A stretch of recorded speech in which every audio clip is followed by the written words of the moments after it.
Hello అండి, మీ అందరికీ నమస్కారం అండి. ఎలా ఉన్నారండి? బాగున్నారండి? యూట్యూబ్లో ఎక్కడ వెతికినా పగిలిపోయిన అరటిపండ్లు దొరకవండి మీకు. ఎందుకంటే ఇది మన ఛానల్లోనే దొరుకుతుంది. మన తోటలో పొలంలోకి వెళ్ళి అరటిపళ్ళు గెల కోసుకొద్దామని వెళ్ళామండి.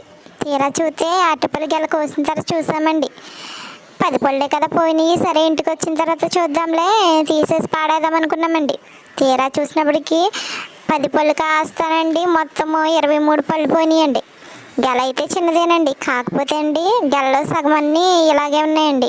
ఇది ఏంటనేది నాకు తెలియక నేను వీడియో తీసానండి. మీలో ఎవరికైనా తెలిస్తే మీరు కామెంట్ చేయండి. ఏంటిది వైరస్ ఏంటనేది ఒకసారి కామెంట్ చేయండి. మేమైతే తినలేదులేండి, పాడేసాము. ఏంటంటే పగిలిపోయినాయి కదండి, ఫుల్గా కూరేస్తే పగిలిపోచ్చేసారా, అలా పగిలిపోయినాయి చూసి అందుకే ఏంటో తెలియక నేను వీడియో తీసానండి, యూట్యూబ్లో పెడుతున్నాను. మీలో ఎవరికైనా తెలుసుంటే కనుక కామెంట్ చేయండి. ఇది ఏంటి వైరస్ ఏంటి అనేది నెక్స్ట్ అటుపలికి రాకుండా చూసుకుంటాం. ఏంటో చెప్పండి, మర్చిపోకుండా కామెంట్ పెట్టండి.